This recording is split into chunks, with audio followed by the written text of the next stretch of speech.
Bom dia, estamos iniciando hoje a Falcone Talks, uma iniciativa da Falcone para estabelecer uma comunicação com as suas redes e com o propósito de trazer sempre assuntos atuais no contexto da gestão, tanto das empresas privadas como da gestão pública. No dia de hoje, nós trouxemos o tema Boa Gestão como caminho para um país melhor. Eu sou o Ellerson Cavalieri, sócio-diretor da Falcone, responsável pela carteira de projetos na área pública e no setor privado, a educação e saúde, que tem também uma relação direta aí com o setor público.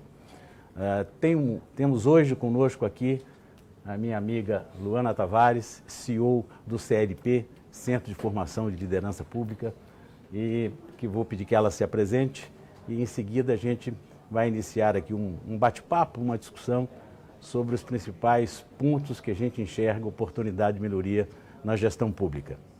Luana? Legal, Ellerson, muito bom dia. Obrigada pelo convite, fiquei muito feliz e honrada de estar aqui no primeiro Falcone Talks. A honra é nossa. Para falar de um assunto que é tão importante para a vida, né, de todos nós cidadãos, que é a gestão pública como um caminho para melhorar o país, né, melhorar a nossa vida.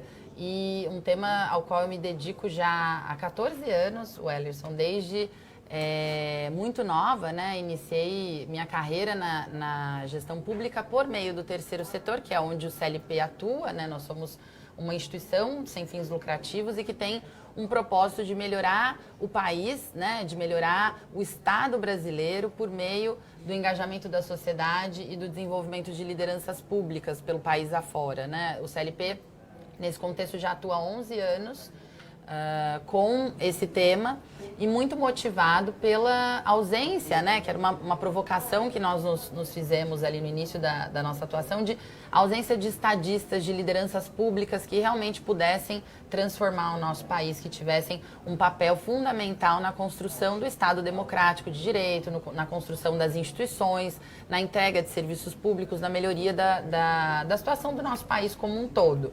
Então, o CLP iniciou em 2011 com cursos, né, para prefeitos, cursos para gestores públicos, secretários, governadores, e fazemos isso até hoje. Formamos 7.500 pessoas no Brasil inteiro ao longo desses 11 anos.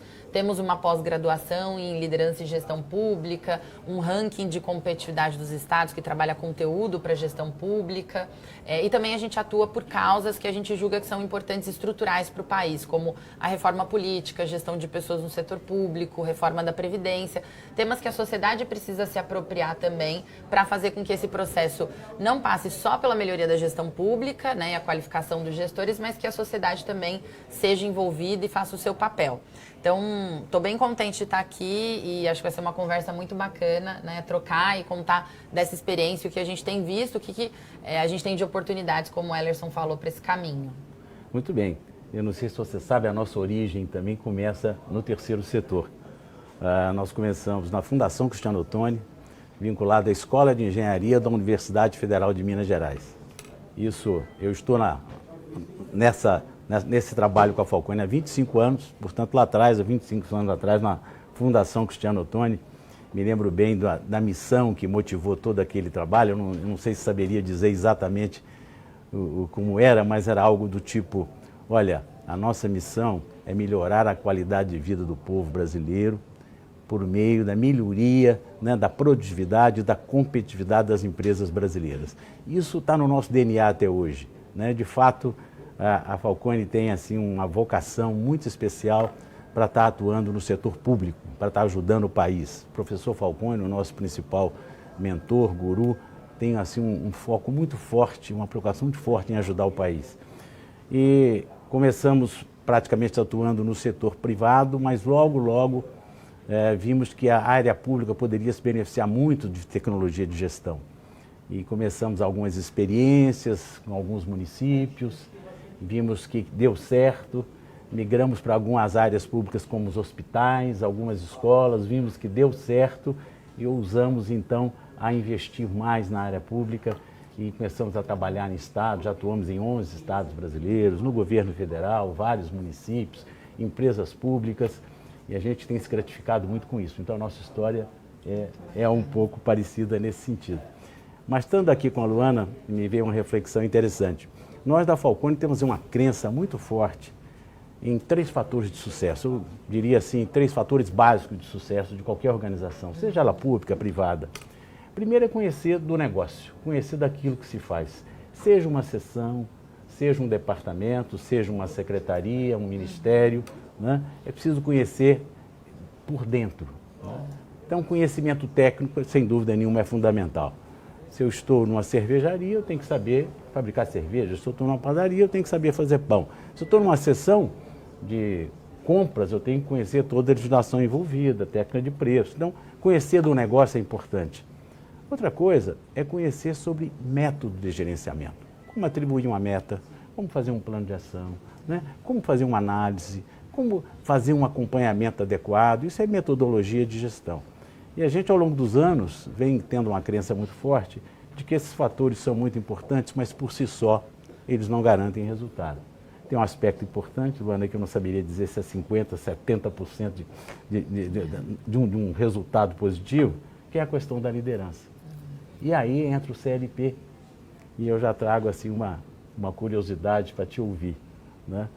No nosso modelo político, né, prefeitos são eleitos, né, vereadores são eleitos pela sua popularidade, não pelo seu conhecimento em gestão, pela sua, né, competência em gestão. Então a gente vê muito aí radialista, jogador de futebol, apresentadores, aqueles que têm contato com a população se elegem, mas sem nenhuma formação nessa área. Como é que tem sido essa experiência do CLP de receber esse pessoal completamente desinformado disso e capacitá-los? Muito boa pergunta, Wellerson. Eu acho que abre aí para um debate bem interessante da realidade brasileira e da política também, né? No início do trabalho do CLP, nós começamos com uma turma de prefeitos, né? Foram ali 20 prefeitos de partidos diferentes, de lugares diferentes do Brasil, que se predispuseram a participar de um seminário para falar de liderança. E desde essa primeira experiência até hoje, a gente tem dentro da sala de aula políticos, né? E seja de cargo eletivo ou cargos de indicação política, como secretários, que já têm um contato maior com a gestão, mas também eles têm um componente político. E mais interessante é ver que a cultura política que nós temos na sociedade brasileira, ela está arraigada de forma muito intrínseca nesses perfis. Como você falou, a maior parte dos políticos brasileiros, eles se elegem pela popularidade, né? E isso está muito próximo de um populismo, né? Que está muito próximo de um clientelismo, de um estado de compadrio, de várias questões que são críticas na política brasileira. Mas quando você, e até da ideologia partidária, enfim, de você estar mais próximo da visão do partido do que da visão da sociedade, do que a sociedade precisa e se capacitar para entregar. Mas quando a gente traz para a sala de aula, assim, é uma grata surpresa, e não à toa a gente faz isso, e todos os dias, né, retroalimenta a nossa crença de que é o caminho, né, não à toa a educação é o que é a base para qualquer sociedade, você trazer essas pessoas para um outro contexto e para uma discussão técnica. Né? Apesar da gente falar sobre liderança, a gente ensina também e traz muito exemplos, né, de projetos, de experiências bem-sucedidas que unem esses dois aspectos, né? O aspecto comportamental, que a liderança ela tem que provocar mudanças de cultura e inclusive no que tange a liderança pública, que está no contexto político, essa é a mudança de cultura do que eu falei, combater populismo, clientelismo, mudar essa crença que está tão arraigada de que o Estado é um grande mantenedor de vários interesses, né, para se manterem os poderes ou as posições políticas que já existem. Essa é a principal crença que a gente quer combater. Porém, tem todo um trabalho de entregar resultados para a população. E quando a gente traz essa visão técnica, né, confrontando muito essa visão também da mudança de comportamento, a gente sempre faz um exercício, Wellerson, baseado em indicadores, em dados. Né? A gente tenta tirar, isso eu costumo contar que a gente nunca teve nas aulas do CLP, nesses 11 anos, uma discussão política ou um confronto político, mais bem dizendo, dentro da sala de aula. Porque a gente provoca esse grupo, por mais que tenha visões políticas diferentes, a trazer o problema. Né? Quando todo mundo está olhando para o problema e tem base em dados, que dado não tem partido, dado não tem idade, dado não tem dono, né? Dado é a realidade. Né? Quando bem estruturado, claro, os dados refletem a realidade. Então, trazer isso para a sala de aula de forma concreta estimula uma discussão que foge do ideologismo e que mostra como é importante trazer o método dentro do processo, trazer o conhecimento técnico dentro do processo e sim lidar com os desafios políticos. Então, tem sido, desde o início do CLP, uma surpresa positiva. Quando a gente coloca o aspecto técnico e político juntos para discutir e um grupo que está predisposto, é claro, né, e a gente precisa de mais políticos predispostos no Brasil, mas acho que isso está acontecendo, você consegue desviar dessa cultura e trazer todo mundo para a visão que é a realidade, né? É confrontar o problema e discutir soluções. E isso acho que não tem partido e ideologia, é o foco no que é importante para o país, né? Olha que interessante, o CLP cumpre aí um papel importantíssimo na formação de gestores, na formação de pessoas para atuação em governo. E interessante, qualquer empresa privada que se vá tem uma área estruturada de gestão de pessoas. Exatamente. Né? Diretoria de recursos humanos ou diretoria de gente. E a gente vai no governo e não vê a estrutura. Tem secretarias com 7 mil colaboradores.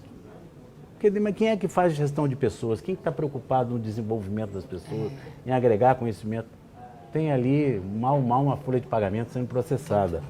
Então, acho que essa é uma lacuna que precisa ser preenchida. Isso tem que ser observado e criar dentro dos órgãos públicos uma gestão científica de pessoas. Exatamente. Concorda? Concordo plenamente, Wellerson. A gente vê o tamanho do desafio que existe no país e aí alguns dados assim, que nos assustam e fazem também com que essa afirmação seja ainda mais preocupante e importante de se rever.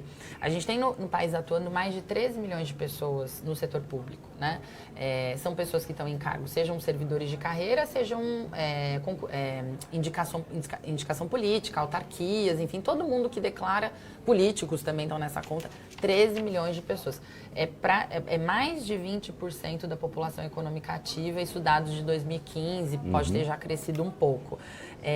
E esse contingente de pessoas atua sem essa gestão, né? Sem processos claros em relação a formas de contratação. A gente tem o formato de concursos, que é o formato mais tradicional do governo, mas sem posterior a isso e ainda nos processos seletivos para outras posições, como posições de indicação política, né? Que é um formato, né, para que os políticos, quando entram, fazerem a composição das suas equipes, eles indicarem secretários, enfim. Para esses cargos, o que prevalece é a confiança política, que não está errado, né? Faz parte do sistema político que você indique pessoas que estão aliadas àquilo que você quer entregar. Isso é natural de qualquer gestor, né? Inclusive no setor privado.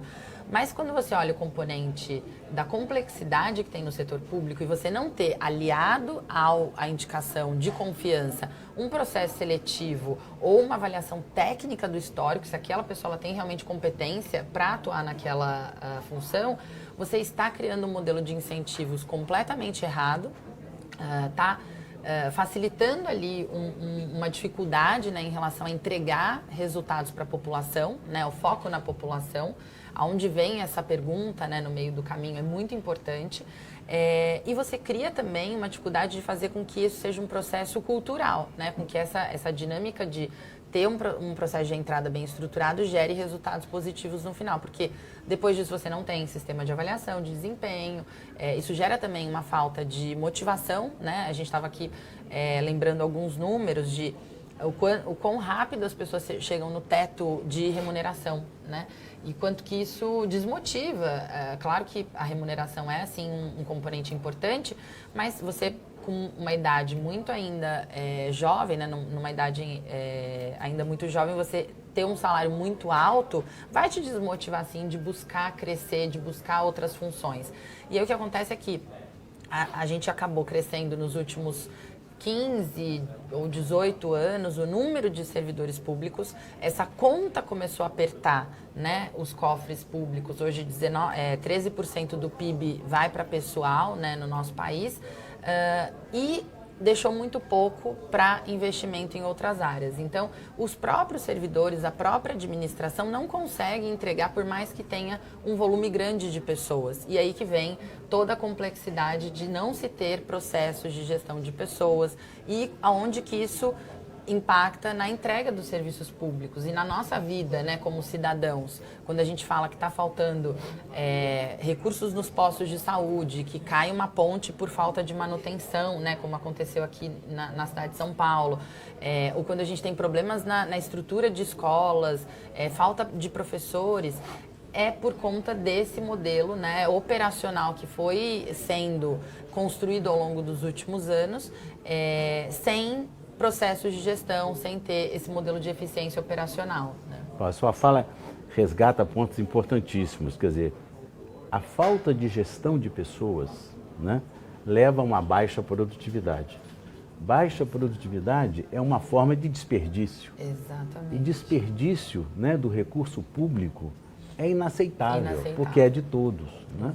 Então, fatores do tipo, eu conheço um pouquinho, né, por exemplo, no setor público, se um funcionário no determinado ministério, né, tem ociosidade, ele não pode ser transferido para outro, porque a carreira dele é hermética, é fechada, não permite. É preciso atuar fortemente nessas coisas, na capacitação dessas pessoas, porque, como você disse, os cargos de confiança têm prazo de validade. Eles trocam a cada mandato. Mas os servidores de carreira, esses deveriam ser muito bem capacitados para que eles dessem sempre continuidade, sem sofrer, né, essa desestabilidade pela troca de liderança. Isso acontece em toda organização. Quando se troca uma liderança, desestabiliza todo o sistema. Né? Agora, se esses funcionários de carreira fossem bem capacitados, bem treinados, tivessem uma legislação mais flexível, né, isso facilitaria muito. Você citou algo que eu, de fato, fiquei chocado quando tomei conhecimento.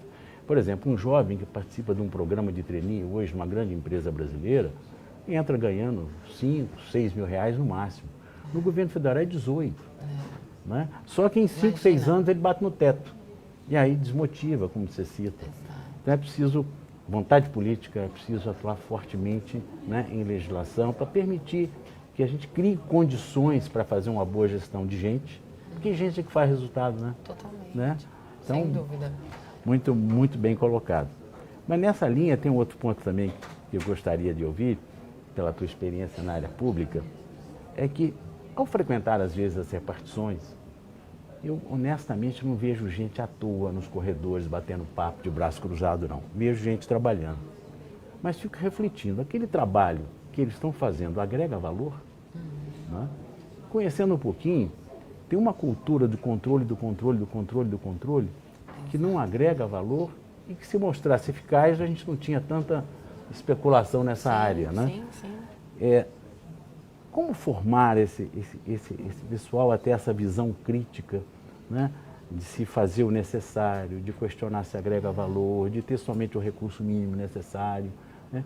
A cultura do governo não me parece ter essa preocupação. Nas mínimas coisas. De quanto a gente faz reunião em governo, até incomoda a quantidade de garçom que vem toda hora, água, cafezinho, água, cafezinho. Ascensorista. Não pelo valor intrínseco, né, do cafezinho ou da água, mas a mensagem que se dá, né, do desperdício é muito forte. Né? A gente às vezes não vê isso em empresas privadas ricas. Né? Com certeza, Wellerson. Acho que quando a gente traz, né, desse panorama macro de números, né, da quantidade de pessoas, de recurso, para o dia a dia, são nesses pequenos processos, né, e modelos de entrega e formas de atuação que o setor público tem, que se esconde, né, a disseminação desses valores. Né? Eles estão permeando todo o sistema. E a burocracia, que no setor público, como em qualquer outra instituição, é importante sim para manter as instituições. Né? A gente fala muito a importância da continuidade, dado que no modelo da administração pública se troca a cada 4 ou 8 anos o grupo que está ali. Isso é muito importante, só que a gente foi criando, eu falo que a mudança de cultura, ela pressupõe que você questione os valores existentes, as crenças existentes, né? Quando você não faz esse questionamento, o que você faz para corrigir esses comportamentos? Você cria processos, você cria controles. Então, e no Brasil a gente tem isso como regra, né? A gente não trabalha a educação das pessoas e a mudança de cultura no comportamento. A gente cria regra para controlar o comportamento das pessoas. E isso é muito assim, evidente. E ineficaz também, né? Em tudo, e é muito ineficaz, porque é isso, a gente vai criando um excesso de controles e controles que não mudam o comportamento e isso vai aumentando o custo, isso vai aumentando a confusão realmente ali do modelo operacional e dificulta a minha visão do que é essa entrega, de fato, né? Desvia a minha visão do que é essa entrega. Então, acho que um primeiro passo, sem dúvida, a gente acabou falando aqui, né, no início, que é a mudança do modelo operacional. Isso precisa mudar e depois, apesar de falar muito dos desafios, a gente também vai falar de coisa boa, do que já está acontecendo no país afora. Enfim, acho que tem alguns exemplos bons para a gente ter esperança, né? Mas a mudança do modelo é importante e para isso precisa, lógico, de lideranças dispostas a fazerem essas mudanças e algumas já estão atentas a esse tema, né, da gestão pública, da gestão de pessoas no setor público e começando a trazer isso. O CLP é uma das instituições também, falando pelo terceiro setor, que está atenta a esse tema e provocando também, influenciando esse debate. Mas um outro aspecto é continuar essa formação e trazer esses exemplos, né, do que deu certo para essas pessoas, porque quando você pega um servidor, o Ellerson, e vai para a sala de aula com ele, ele tem uma série de ideias, ele tem uma série de questões que ele mesmo entende, assim. Imagina você como profissional trabalhando num lugar que você produz todos os dias, repete todos os dias um processo que você não sabe qual é o fim que ele tem ou que você vê que ele poderia ser melhor bem executado, né? Nem todo mundo fica feliz com isso. E a gente também tem uma cultura no Brasil que acabou se reforçando de que quem trabalha no setor público é encostado, não faz nada, ou político não presta, é corrupto. E não é totalmente verdade, né? Claro que a gente tem exemplos e como o recurso é público, é de todos, né? Mas tem exemplos também no setor privado. Mas no setor público, como o recurso é de todos, é público, é lógico que isso é inaceitável. Mas existem muitas pessoas boas que querem trabalhar, como o Ellerson falou. Também não vejo as pessoas encostadas. Eu vejo assim, muita gente que trabalha muito, que dá o suor e dá o sangue, só que elas não conseguem mudar esse modelo operacional, né? Por mais que elas tentem fazer isso, elas se desmotivam porque a cada 4 anos a coisa muda e essa liderança que está ali não está olhando para esses temas da mesma forma que ela. Então, acho que na nossa visão, em tudo que a gente tenta fazer, é para provocar essa mudança nas lideranças e para também estimular as equipes a trazerem, a provocarem também de dentro essas ideias. Quando você chega para um servidor e pergunta, a gente tem muitos... a gente faz enquetes, né, no próprio Instagram do CLP, CLP Brasil, no Facebook. A gente faz enquetes, né? Aqui que você, servidor, muitos servidores nos seguem, o que você acha que tem que melhorar? Né? E vem uma série de ideias e todas alinhadas a isso. Não tem gestão de pessoas, poderia ter mais planejamento, a gente poderia rever o modelo. Então, acho que tem que se ouvir, né, essas pessoas e se trabalhar em conjunto para fazer essa mudança. Porque é nas pessoas que mora hoje, né? A gente está falando dos desafios, mas também a solução. Então, acho que é isso. Tocou num ponto importante, planejamento. Vou guardar essa palavrinha para a gente voltar nela. Sim. Porque me ocorreu aqui uma outra percepção. Nós estamos vendo hoje a força das redes sociais. Tivemos um presidente eleito, né, muito ajudado pelas redes. Sim. Facebook, né? Podemos usar essas redes para criar essa cultura de gestão? Sem dúvida, Ellerson. Usar essas redes para estar mais próximo da população e usar isso como insumo, porque hoje o modelo de comunicação entre o setor público e a população ainda não permite, né, não tem essa proximidade e aí causa esse distanciamento.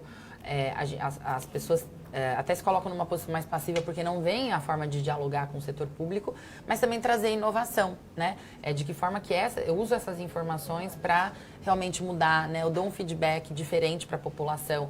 De forma eu uso também a tecnologia, eu não falo da tecnologia como um fim, mas ela como um meio, né, para você conseguir dar mais produtividade, mais eficiência. Então, acho que o caminho já está se estabelecendo por aí. O exemplo da eleição do ano passado foi realmente muito forte, né, de que é um novo modelo, uma nova sociedade e que a gente precisa se adaptar a isso, né? E no setor público não é diferente. Na verdade, a pressão está sendo essa e é muito positiva, né? No momento em que a sociedade se manifesta, utiliza dos canais digitais, as né? Redes todas, de fazer com que os gestores também se provoquem para essa mudança. E eu vejo que o caminho está indo nessa direção. Muito bom.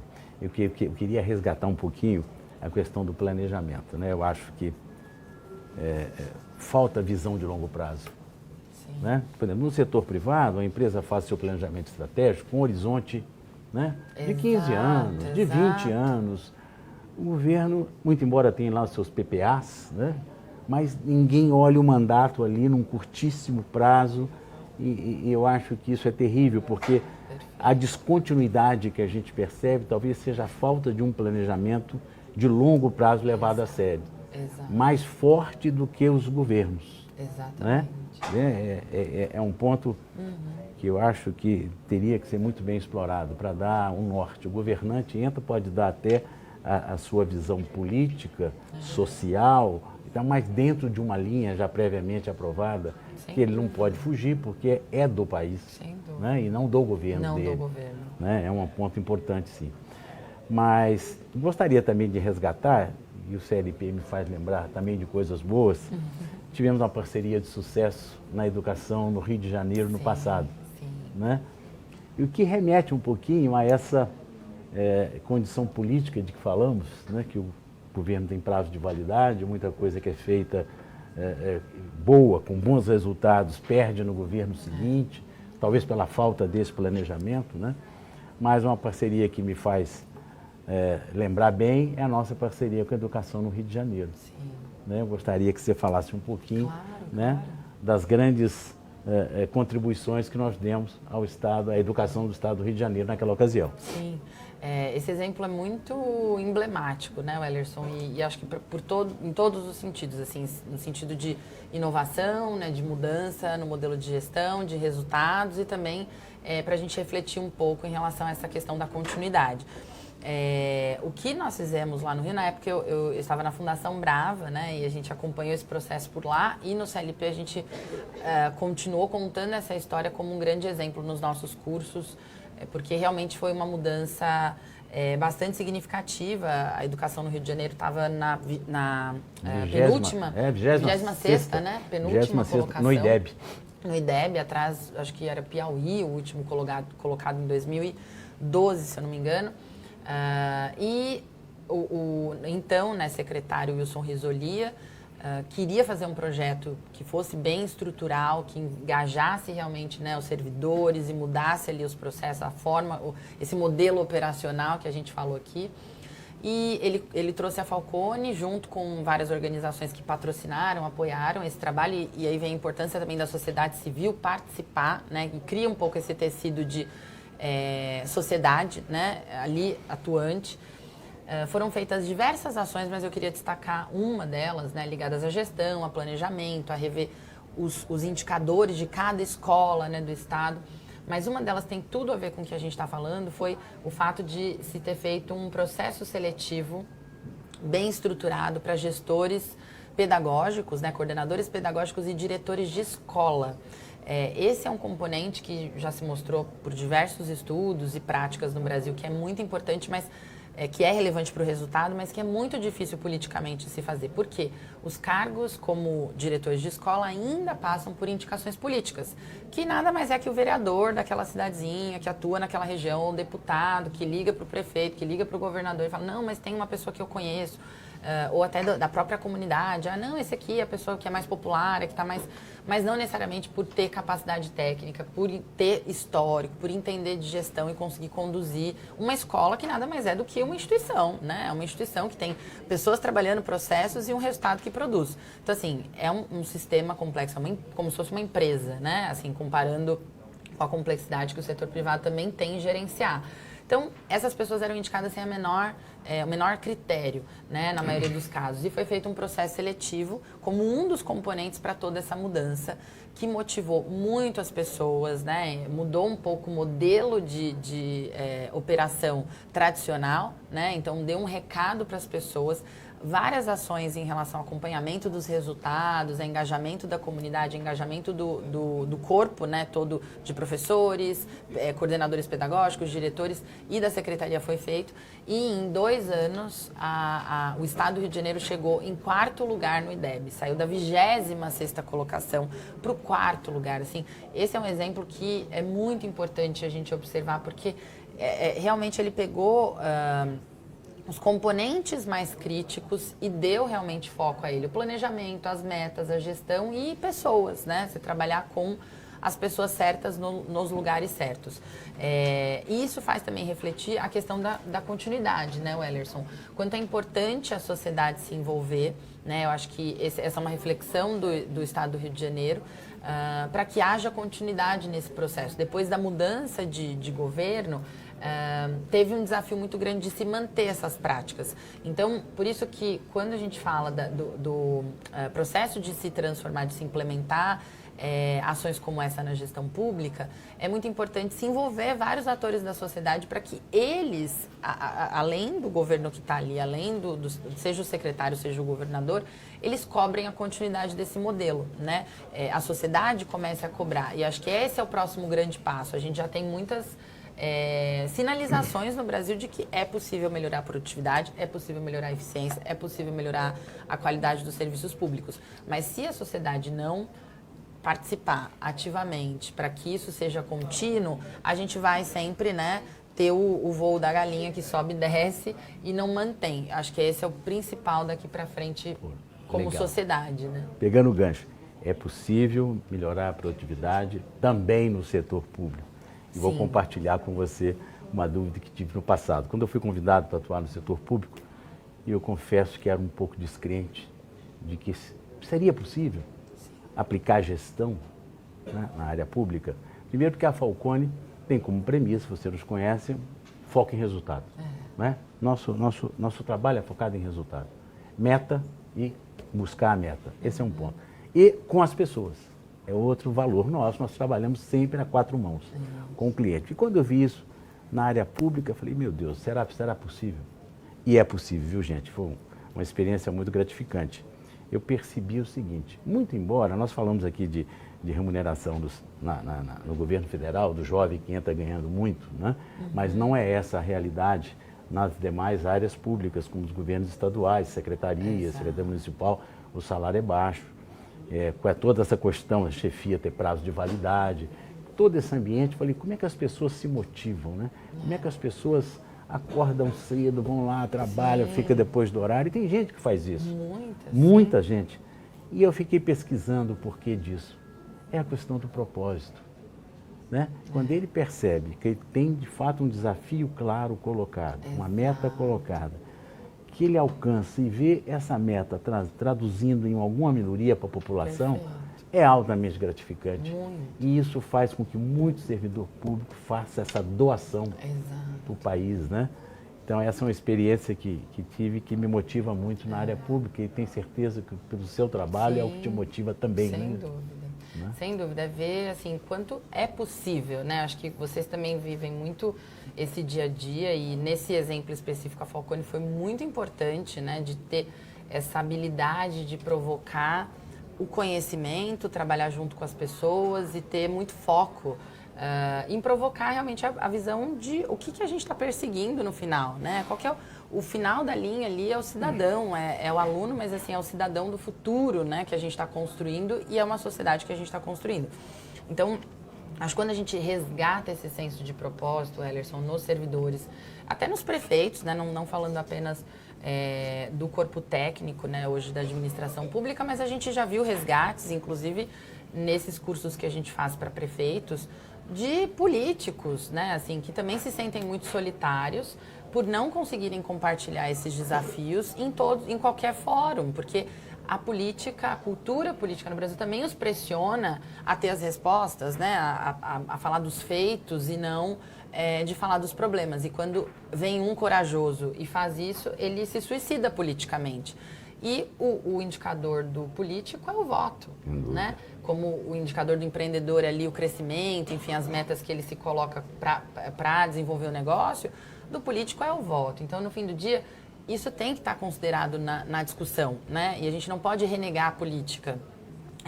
Todo servidor, eu tendo a acreditar, né, de que as pessoas que estão ali, elas têm uma facilidade muito grande de se conectar com um propósito, porque a mudança que elas podem provocar na vida das pessoas é tão grande que é muito difícil você, como ser humano, não se conectar, e muitos já entraram com esse propósito. Então, o resgate disso é muito importante, né? E ter instituições que vão lá, que ensinam, que pegam na mão, fazem junto, mostra que é possível, é muito importante, porque olha o tamanho do nosso desafio. Então, não vai ser uma iniciativa ou outra, né? Assim, é um conjunto de iniciativas e de processos para disseminar isso, né, e trazer essa motivação que vão ajudar a gente a chegar lá, né, e sair também daqui da mesa, né, de quem está no mais ativo no processo e passar para o sofá, né, o sofá de casa, o sofá onde a gente está ali com a nossa família, a gente falar sobre isso também, né, e trazer isso para o contexto do dia a dia. Agora, eu estou vendo o terreno muito fértil nesse momento. Eu tenho sentido, queria ver se você também tem, um desejo de mudança. Eu tenho sentido na sociedade em geral um desejo forte de consertar as coisas, de fazer melhor, de combater a corrupção que nos corroeu durante muito tempo. Eu tenho sentido um desejo de mudança. Você tem percebido isso, não? Tenho muito, Ellerson. Isso, acho que desde o ano passado para cá, ainda mais fortemente com a última eleição, ficou muito claro, né? Eu lembro quando o CLP iniciou a sua atuação em 2008, né? Eu ainda, antes disso, trabalhei em uma outra instituição, comecei em 2006. As pessoas não entendiam nem o que eu fazia, né? Assim, eu tentava contar até na minha casa, assim, mas como assim, terceiro setor? Terceiro setor, o que é isso, né? O que é isso? Você recebe? Você é voluntária? Né? Não, eu sou CLT, eu falava, e era engraçado, curioso. E até pouco tempo atrás ainda era assim. Os meus amigos que não atuam nessa área, né, que são muitos, não entendiam, a população no geral não entendia. E eu fui vendo desde 2013 essa realidade mudar. Hoje, a política, ela é contexto não só no meu trabalho, como no meu dia a dia, em qualquer ambiente que eu esteja, seja num bar, seja num restaurante, seja num ambiente familiar. E isso demonstra algo, né? Não só na minha vida, mas o que está acontecendo no país. Em 2013, a população foi para as ruas, ainda sem uma forma, né, de saber como agir, mas se manifestando, que é muito importante. E a partir dali, isso startou um processo, sim, de questionamento, que a partir de 2017, 2018, eu senti que saiu um pouco da inquietação para a ação, né? O CLP, como eu falei, em 2008, era praticamente sozinho com uma ou outra instituição, né? Tinha ali o MBC, o Movimento Brasil Competitivo, a Fundação Brava, outras instituições que trabalhavam com temas, né, específicos, mas de gestão pública eram poucas. E hoje, e de política também, de qualificação, né, de formação, muito poucas. E hoje eu vejo uma série de movimentos que a sociedade foi criando, né, que essas próprias redes, né, que foram crescendo, foram fortalecendo, movimento de renovação política, outras instituições atuando com formação de líderes, uma série de atores, né, que antes estavam ou numa posição como apenas, né, contribuindo de fora, ou só observando, e começaram a participar, né, RAPS, Renova, BR, enfim, diversas instituições começaram a surgir, né, os movimentos mais cívicos, né, agora, Acredito, enfim. Isso mudou, isso traduz um pouco essa inquietação da população e mudou a forma como as pessoas foram votar, questionando mais, querendo entender, né. Então, eu sigo muito otimista, né, como vim até aqui e me mantenho, de que isso sim, né, é um componente que pode assegurar um futuro realmente mais sustentável em termos de controle social, participação, e que muda também. Eu vi a quantidade de gestores públicos que começaram a procurar o CLP a partir desses últimos anos, né? Porque entendem que a população está cobrando por uma forma diferente de entregar, né? Então, acho que esse é o componente que faltava, né, na minha visão, e que para nós que trabalhamos há tantos anos com gestão pública, é essencial para garantir que a gente não vai ficar também, né, mais 20 anos fazendo o que a gente faz, né, e não vendo o resultado lá na frente de forma sustentável. Quando a população se engaja, quando isso sai, né, dessa discussão de que só o problema é a política, claro que, né, tem ali uma grande parcela dessa questão, mas a equação fecha quando a população está junto, saindo do sofá. Maravilha, olha. Contextualizando então esse nosso bate-papo no contexto da boa gestão como caminho para um país melhor. Nós falamos que seria muito importante ter um planejamento de longo prazo, né? Que esse planejamento estivesse claramente definido e desdobrado nos ministérios, né, dentro de cada ministério, com suas metas claras, para que cada um possa, de fato, perseguir aquilo que está vinculado a um item maior, né? Falamos nisso. Falamos que as estruturas e processos precisam estar enxutas, não enxuta pelo enxuto, mas focado naquilo que de fato agrega valor. E nesse contexto todo, formação de gente, gestão de pessoas. É preciso capacitar pessoas, né, para que o país possa de fato ter uma gestão mais eficaz, né, menos onerosa. Né? Você falava em investimento, quer dizer, a cada R$ 5 que o governo gasta, um é para pagar pessoal. Não é? Não, isso é muito crítico. É crítico, né? E por fim, né, eu adicionaria no resumo que nesse modelo a sociedade participando e cobrando, né, saindo da inquietação para a ação, para que a gente tenha o plano de longo prazo, mudanças nesse modelo operacional voltado para resultados, né, o sistema de gestão de pessoas, qualificação e a sociedade engajada, porque é ela que vai cobrar a continuidade desse plano, né? E não os atores que vão estar lá, que são transitórios, né? Alguns transitórios, outros não, mas que precisam dessa motivação, né? A gente, na estrutura das empresas, a gente responde para um conselho, esse conselho cobra, né? Sem dúvida. Então, a sociedade é o conselho, né, do nosso país e que tem que estar mais ativo. Perfeito. Queria muito agradecer, Luana, pela sua presença, por esse tempo que você dedicou aqui Imagina, é um prazer. nesse papo gostoso. E te convidar a novas reflexões, as novas parcerias. E para nós da Falcone, nesse primeiro Falcone Talks, né, foi de fato uma honra tê-la aqui conosco. Obrigada. Muito obrigado. Eu que agradeço, foi um prazer. Obrigada. Obrigado. De registrar um agradecimento aqui ao Facebook, né, que está colocando no ar essa nossa conversa. Né? Muito obrigado aí, equipe do Facebook. Muito obrigada, gente.